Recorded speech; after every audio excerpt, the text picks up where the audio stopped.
என்னதான் பாசமா பாட்டி பேசினாலும் வாழைப்பழத்துல ஊசி ஏத்துற மாதிரி அப்பப்ப காவேரியை கொஞ்சம் விட்டு கொடுத்தும் விஜய் முக்கியத்துவம் கொடுத்து பேசுறதும், அதுக்கு நம்ம தலைவர் விஜய் காவேரியை விட்டு கொடுக்காம பதிலடி கொடுக்கறதும் பார்க்கவே சூப்பரா இருக்கு அப்படின்னு நீங்க நினைச்சீங்கன்னா நம்ம சேனலுக்கு ஒரு லைக்கை தட்டிட்டு கமெண்ட் பாக்ஸ்ல சூப்பர் விஜய் அப்படின்னு தெரிவிச்சிருங்க ஃப்ரெண்ட்ஸ். என்னன்பான இனிய உறவுகளுக்கு வணக்கங்க. இங்க உள்ளுக்க வந்த கையோட இந்த குட்டி போட்ட நாய் இப்படியே போகும்னு சொல்லுவாங்க இல்லையா, அந்த மாதிரி தான் அன்பு.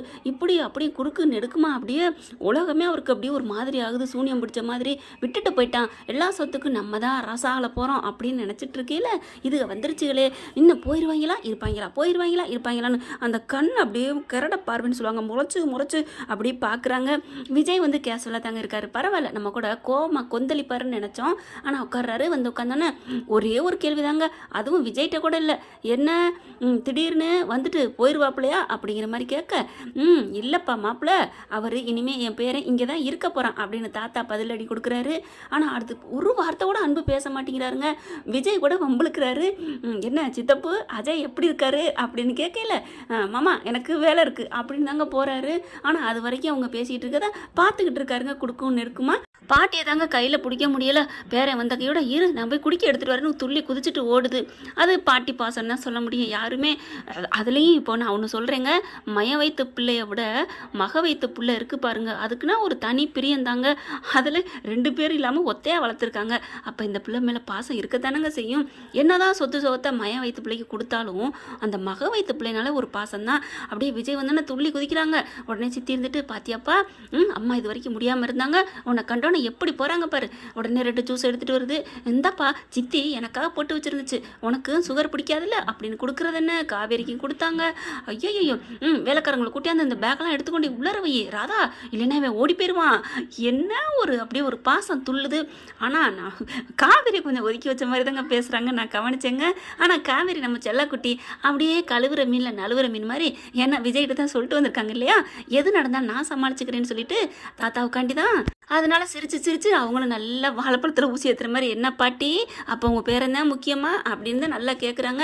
இல்லடி அவன் வந்தோன்னே போயிடுவேன்னு நினச்சேன், இப்போ என்னடான்னா நீயும் வந்துட்டு போக மாட்டேன்னு சொல்கிற, ஏன்னா இனிமேல் உங்கள் பேரே போக மாட்டார் பாட்டி அப்படின்னு சொல்கிறாங்களா. அதை வச்சுட்டு அப்படி கேட்க, என்ன பாட்டி அப்போ உங்கள் பேரன் தான் முக்கியமா அப்படிங்கிறாங்க. உடனே விஜய், பாட்டி என் பொண்டாட்டி இருந்தால் தான் நான் இருப்பேன் அப்படின்னு ஒரு பதிலடி கொடுக்குறாரு. ஏண்டா அப்போ உன் பொண்டாட்டி இல்லைன்னா நீ வரமாட்டியா அப்படிங்கிறாங்க. இங்கே பாருங்க பாட்டி, நான் இங்கே வந்ததுக்கு காரணமே முழு கிரெடிட்டும் என் பொண்டாட்டிக்கு தான் சேரும். ஏண்டா அப்படியா, அப்போ நீ பாட்டிக்காக வரலையா, வந்திருப்பேன்.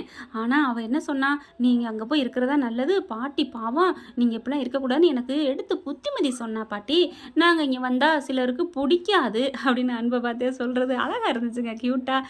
அதுக்கு பார்க்குறாங்க, சரி சரி விடு விடு அப்படிங்கிறாங்களா.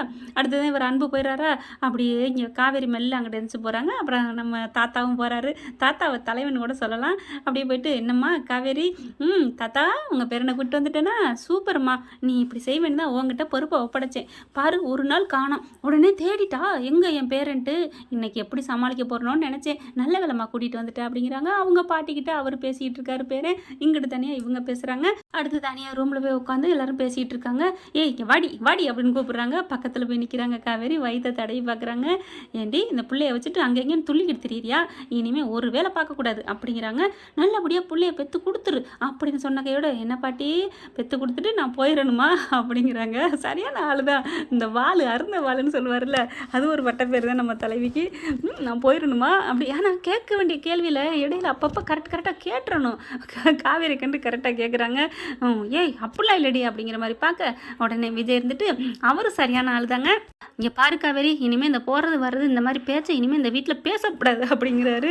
ஆவுனா அவர் பயப்படுறது என்னென்னா, காவேரி நம்மளை விட்டு போயிடுவாளோ அப்படிங்கிற ஒரு பயம்தான். ஏன்னா இங்கே விஜயை விட்டுட்டு நான் பாட்டுக்கு என் வீட்டில் இருந்திருப்பேன், போனால் போதுன்னு உங்கள் பேரனுக்காகத்தான் வந்தேன் அப்படிங்கிற கையை இறுக்க பிடிச்சிக்கிறாரு. ஏண்டா உன் பொண்டாட்டி இல்லைன்னா வரமாட்டியா, ஆமாம் பாட்டி அப்படியே அடித்து சொல்லிடுறாரு, என் பொண்டாட்டி இருக்கிற இடத்துல நான் இருப்பேன் பார்த்துக்கிட்டீங்களா அப்படின்னு 2 பேரும் கையை பிடிச்சிக்கிட்டு சொன்ன விதம் இணைந்த கைகள் மாதிரி அழகாக பிடிச்சிக்கிறாங்க. வேற மேலே இருக்கிற ஒரு பாசம் பிரியம், ரூமெல்லாம் நான் போய் சுத்தம் பண்ணுறேன் அப்படின்னு எந்திரிக்கிறாங்க. இரு கல்யாணி, அதெல்லாம் டெய்லி சுத்தம் பண்ணிக்கிட்டு தான் இருக்காங்க. ஏங்க அது சும்மா ஏனாதானே பண்ணியிருப்பாங்க, இப்போ நம்ம பேத்தி கர்ப்பமாக இருக்கா, அதனால நான் போய் நல்லா சுத்தம் பண்ணிட்டு வரேன் அப்படின்னு எந்திரிக்கிறாங்க. நீ உட்காருங்க பாட்டி அப்படின்னு இழுத்து வைக்கிறாங்க. நல்லா சூப்பராக தான் போணுச்சுன்னு சொல்லலாம். ஆனால் மற்றவங்களுக்கு கொஞ்சம் வளவலான்னு போனது மாதிரி நினைக்கலாம். இன்னும் கொஞ்சம் சுறுசுறுப்பை கொடுக்கணும் தாங்க. ஒரே மாதிரி போனால் கதை வந்து டிஆர்பி குறைஞ்சிட்டு போகும் இல்லையா. அடுத்து இங்கே பார்த்தீங்கன்னா மாமனார் மருமேனு கணக்கு வழக்க ஒப்படைச்சிட்டு இருக்காங்க. அப்படி இப்படின்னு பேசிகிட்டு இருக்காங்க. நம்ம தலைவர் வராரு. வந்துட்டு என்னம்மா தாத்தா அப்படின்னு சொல்லிட்டு பேச ஆரம்பிக்கிறாங்க. பட்டுன்னு இவர் அன்பு எந்திரிச்சு போகிறாரு. ஒரு பதிலுமே சொல்ல மாட்டேங்கிறாரு. அடப்பாவி மக்கா என்ன நினச்சிட்டு இருக்காருன்னு தெரியல. அடுத்து பார்த்தா இதெல்லாம் பண்ணணும், அதை பண்ணணும், இதை பண்ணுங்கல்ல. இங்கே பார்ப்பா விஜய், நீங்கள் 2 பேரும் கண்டிப்பாக நீங்கள் போயே தீரணும் அப்படின்றாங்க. ஆஃபீஸ் எப்படியே விட்டுட்டு போயிட்டா அப்படி என்ன ஆகுறது அப்படிங்கிறாங்க. அப்படியே தான் போயிட்டுருக்குப்பா, நீ விட்டுட்டு போனதுனால மாறி ஏறி போகலை, உன் சித்தப்பன் போய் ஏதாவது பண்ணி வச்சிட போகிறான் அப்படிங்கிறாங்க. அப்படியே பார்க்குறாரு. அப்புறம் விஜய் சொல்லிடுறாரு, கண்டிப்பாக நாங்கள் இதை விட்டு போக மாட்டோம் தாத்தா அப்படின்னு சொல்லி. இதில் ஒரு கூத்து என்ன தெரியுமா, நம்ம ராதா சித்தி இருக்காங்கல்ல, அவங்கக்கிட்ட உங்கள் சம்மந்தி எப்படி இருக்காங்க அப்படின்னு கேட்டு வம்பளுக்குதுங்க. என்னத்த சொல்கிறது அப்படின்னு சொல்கிறாங்க. நீங்களும் அது ஒரு கூட்டு தானே, அதில் பாட்டி தாங்க கேட்குறாங்க, அந்த பசுபதி இனிமேல் நமக்கு தொல்லை கொடுக்க மாட்டானே அப்படி கேட்க, தொல்லை கொடுக்குறானோ கொடுக்கலையோ, ஆனால் சம்மந்தி உங்கள் சம்மந்திக்கு தான் அதுக்கு சம்மந்தம், அங்கே கேளுங்க பாட்டி, சித்தி சொல்லுங்க சித்தி அப்படின்னு கோர்த்து விட்டுறாங்க. பார்க்குறாரு விஜய், சரியான ஆள் கோர்த்து விட்டுட்டாலே அப்படிங்கிற மாதிரி. நான் என்னத்த சொல்கிறது, என் பிள்ளை ஒத்த பிள்ளை, அவன் தனியாக வேலை இல்லாமல் சுற்றி தர்றானே, நல்லா இருப்பேன்னு நினச்சான், ஆனால் இப்படி ஆயிடுச்சே அப்படிங்கிறாங்க. இதுக்கு தான் என் பொண்டாட்டி காவேரி அன்னைக்கே சொன்னான் இதெல்லாம் வேணான்ட்டு, கேட்டிங்களா, அவள் பேச்சை கேட்டிருந்தா இவ்வளோ கஷ்டம் வந்திருக்குமா அப்படிங்கிறாங்க விஜய். ஆமாப்பா அவர் சொன்னது சரிதான், நாங்கள் அன்னைக்கு கேட்காம விட்டுட்டோம் அப்படின்னு. பாட்டி இப்போ புத்தி வந்து என்ன பாட்டி பண்ணுறது, தலையால் தண்ணி குடிச்சா அந்த கல்யாணம் வேணான்ட்டு போலீஸில் கம்ப்ளைண்ட் பண்ணி நிச்சயத்தையே நிறுத்தினா. இதில் ராகினி எந்த மீட்டிங் போனாலும் என் 2 வாட்டி என் கல்யாணத்தை நிப்பாட்டினா, 2 வாட்டி என் நிச்சயத்தை நிப்பாட்டினா, இதே தான் அந்த பிள்ளை சொல்லுது. அந்த அளவுக்கு நிப்பாட்டினாங்க. ஆனால் யாருக்குமே தெரியாமல் பணத்துக்காண்டி தெரியாமல் போய் திருட்டு தாலி கல்யாணம் பண்ணிட்டு வந்துட்டேன் அன்பு. ஆனால் சித்தி போகலை அந்த கல்யாணத்துக்கு, அதை பற்றி ஒன்றும் சொல்லக்கூடாது. பாவம் என் புள்ள ரொம்ப கஷ்டப்படுறான், அவள் இப்படி இருப்பான்னு நினைக்கவே இல்லை. என்ன நினைக்கல, பூரா சொத்தையும் அமுக்கிக்கலான்னு நினச்சாரு சித்தப்பா, அது இல்லாமல் போச்சு, என்ன பண்ணுறது அப்படிங்கிறாங்க. அடுத்து எல்லாம் பேசி முடிச்சு சகஜமாயிட்டாங்கன்னு வச்சுக்கோங்களேன். அடுத்து பார்த்தா பாட்டி வழக்கம் போல் கதையை ஆரம்பிக்குது. சாரதாவுக்கு ஃபோனை போடுது.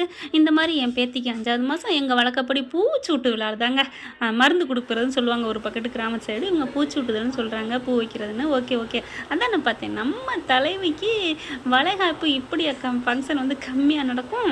பூச்சுட்டுறதை பற்றி கேட்குறாங்க. இவன் நல்ல நாள் பார்க்குறேன்னு சாரதா சொல்ல, அதெல்லாம் நான் பார்த்துட்டேன். சாரதா இல்லைன்னா இவங்க என்னையே காய்ச்சி வீட்டுக்கு வந்துட்டேங்கிற மாதிரி. பாட்டி எல்லாம் நான் பார்த்துட்டேன், இல்லை எல்லாம் ரெடி பண்ணணும், அதெல்லாம் நாங்கள் பண்ணிக்கிறோம், நீங்கள் வந்தால் போதும் அப்படிங்கிற மாதிரி சொல்கிறாங்க. சரின்னு சொல்லிடுறாங்க. அப்புறம் தான் இந்த கங்காப்பிள்ளைலாம் வர்றது போல இருக்குது. அடுத்து யமுனாவுக்கு நிவினுக்கு கொஞ்சம் அக்கம் பக்கம் தெரிஞ்சவங்க நெருங்கின சொந்தத்தோடு சிம்பிளாக முடிக்கிறாங்க. ஆனால் செம்மையாக தாங்க இருக்குது, சிம்பிளாக இருந்தாலும் சூப்பராக இருக்குது. நம்ம தலைவனுக்கு தலைவிங்க அழகாக அப்படியே அதான் பார்த்தோமே, ஸ்டில்ஸ்லாம் விட்டுருந்தாங்க இல்லையா. பூச்சூட்டு விழா நாளை நடைபெற இருக்கிறது. எல்லோரும் வீக்கா ஃபேன்ஸு மற்றும் உறவினர்கள் அன்பர்கள் எல்லாரும் எங்கள் தலைவியோட பூச்சூட்டு விழாவுக்கு வாருங்கள் என்று கேட்டு நான் இதோட இந்த பதிவை முடிச்சுக்கிறேன் ஃப்ரெண்ட்ஸ். அது என்னமோ தெரியல, விக்காவை பற்றி பேசினாலே மனசெல்லாம் அப்படியே குழுன்னு இருக்குது, புல்லரிக்குது. அது ஏன் அப்படின்னு தெரியல, உணர்வு என்ன பண்ண போகிறோன்னு தெரியல. சாதாரணமாக ஒரு விரும்பி பார்க்குற சீரியல் நின்னாலே முடிச்சிட்டாங்கனாலே ஒரு வாரத்துக்கு எனக்கு ஒரு மாதிரி அழுத்தமாக இருக்கும். இந்த மகாநதி நின்று போச்சு, தொடர முடிச்சிட்டாங்கன்னா என்ன பண்ண போகிறோம்னு தெரியவே இல்லை. பார்க்கலாம், சக்தியை ஏற்படுத்திக்கணும்.